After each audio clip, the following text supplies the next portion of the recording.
माता सीता के स्वयंवर में राजा जनक ने राजा दशरथ को निमंत्रण क्यों नहीं भेजा था? एक बार राजा जनक के शासन काल में एक व्यक्ति का विवाह हुआ। विवाह के बाद वह पहली बार सज संवर कर अपने ससुराल की ओर जा रहा था। कुछ दूर जाने पर रास्ते में एक जगह उसको दलदल मिला। उसने थोड़ा पास जाकर देखा तो उसमें एक गाय फंसी हुई थी, जो शायद फंसे फंसे मरने की दशा में आ गई थी। उस व्यक्ति ने उसको देखा तो उसके मन में गाय को बचाने का ख्याल आया, परंतु दूसरे ही क्षण मन में एक और विचार आया। उसने सोचा, ये गाय तो कुछ देर में मरने ही वाली है। अगर मैं इसको यहाँ से बाहर निकालने के लिए इस दलदल में घुसा तो मेरे कपड़े तथा जूते खराब हो जाएंगे और मैं अपने ससुराल ऐसी हालत में कैसे जाऊँगा। ये सोचकर वह गाय के ऊपर पैर रखकर आगे बढ़ गया। जैसे ही वह आगे बढ़ा, गाय ने उसे जाते हुए देखा तो उस व्यक्ति को शाप दिया कि जिसके लिए तू जा रहा है उसे देख नहीं पाएगा। यदि तू उसे देखेगा भी तो वह तत्काल ही मृत्यु को प्राप्त हो जाएगी। यह कहकर कुछ ही क्षण में गाय के प्राण निकल गए। उस शाप को सुनकर वह व्यक्ति दुविधा में फंस गया।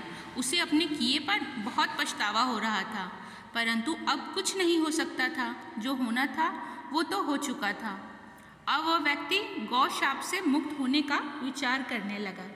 मन में बहुत बड़ा बोझ लिए वह ससुराल पहुंचा। वहां पहुंचकर वह दरवाजे के बाहर ही बैठ गया और यह विचार करने लगा, अगर मेरी नज़र मेरी पत्नी पर पड़ गई तो क्या होगा।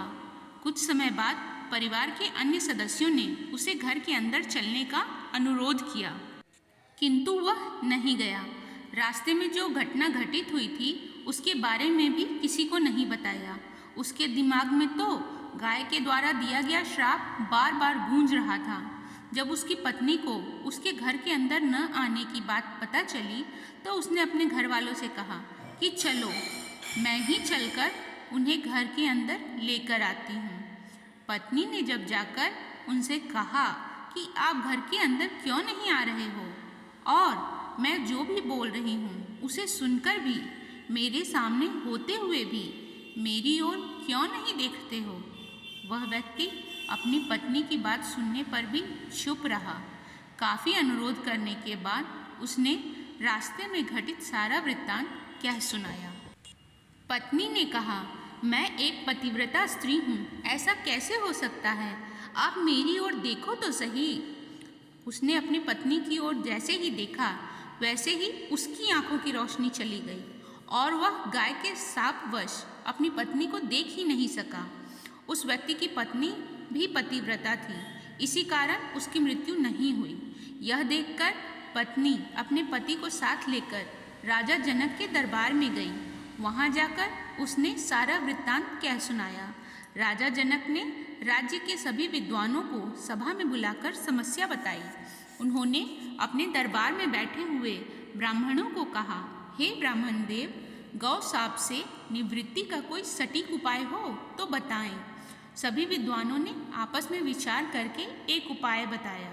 उन्होंने कहा कि यदि कोई पतिव्रता स्त्री छलनी में गंगा जल लाकर उस जल के छींटे इस व्यक्ति की दोनों आंखों पर मारे तो गौ शाप से मुक्ति मिल सकती है तथा इसकी आंखों की रोशनी पुनः लौट सकती है। राजा ने पहले अपने महल के अंदर की रानियों सहित सभी स्त्रियों से पूछा तो राजा को सभी के पतिव्रता होने में संदेह की सूचना मिली। ऐसा सुनकर राजा जनक चिंतित हो गए। तब उन्होंने आसपास के सभी राजाओं को सूचना पहुंचाई। उन्होंने उन्हें संदेश में कहा, उनके राज्य में यदि कोई पतिव्रता स्त्री है तो उसे ससम्मान राजा जनक के दरबार में भेज दिया जाए। जब यह सूचना अयोध्या के राजा दशरथ को मिली तो उसने पहले अपनी सभी रानियों से पूछा। प्रत्येक रानी का यही उत्तर था कि राजमहल तो क्या, आप राज्य की किसी भी महिला, यहाँ तक कि झाड़ू लगाने वाली ही क्यों न हो, उसे भी पतिव्रता ही पाएंगे। राजा दशरथ को इस समय अपने राज्य की महिलाओं पर आश्चर्य हुआ और उन्होंने अपने राज्य की सबसे निम्न कार्य के अनुरूप माने जाने वाली सफाई करने वाली को बुलाया। उस महिला से राजा दशरथ ने सम्मानपूर्वक पतिव्रता होने के बारे में पूछा तो उस महिला ने स्वीकृति में सिर हिला दिया। तब राजा ने यह दिखाने के लिए कि अयोध्या का राज्य सबसे उत्तम है, उस महिला को ही राज सम्मान के साथ जनकपुर को भेज दिया। राजा जनक ने उस महिला का पूर्ण राजसी ठाट बाट से स्वागत सम्मान किया। तब राजा ने उस महिला को समस्या बताई, साथ ही ब्राह्मणों द्वारा जो उपाय बताया गया था वो भी बताया। महिला ने राजा को उस कार्य को करने की स्वीकृति दे दी। अगले दिन महिला छलनी लेकर गंगा किनारे गई। वहां पहुंचकर उसने प्रार्थना की, हे गंगा माता, यदि मैं पूर्ण पतिव्रता हूँ, यदि मैंने अपने तन और मन से अपने पति को ही परमेश्वर माना हो, तो गंगा जल की एक बूंद भी छलनी से नीचे नहीं गिरनी चाहिए। ऐसी प्रार्थना करके जब उसने गंगा जल को छलनी में भरा तो जल की एक बूंद भी नीचे नहीं गिरी। यह पवित्र गंगा जल कहीं रास्ते में छलक कर नीचे न गिर जाए, ये सोचकर उसने थोड़ा सा गंगा जल नदी में ही गिरा दिया और पानी से भरी छलनी को लेकर राज दरबार में आ पहुंची। राजा और दरबार में उपस्थित सभी नर नारी यह दृश्य देखकर आश्चर्यचकित रह गए। तब उस महिला को ही उस व्यक्ति की आंखों पर छींटे मारने का अनुरोध किया गया। उसने ज्यों ही गंगा जल के छींटे उस व्यक्ति की आंखों पर मारे, त्यों ही उसकी आंखों की रोशनी वापस आ गई। ये देखकर दरबार में उपस्थित लोग बहुत ही प्रसन्न हुए। तब उस महिला को पूरे राज सम्मान के साथ पारितोषिक दिया गया। जब उस महिला ने अपने राज्य को वापस जाने की अनुमति मांगी तो राजा जनक ने अनुमति देते हुए जिज्ञासावश उस महिला से उसकी जाति के बारे में पूछा। तब उस महिला द्वारा बताए जाने पर राजा आश्चर्यचकित हो गए।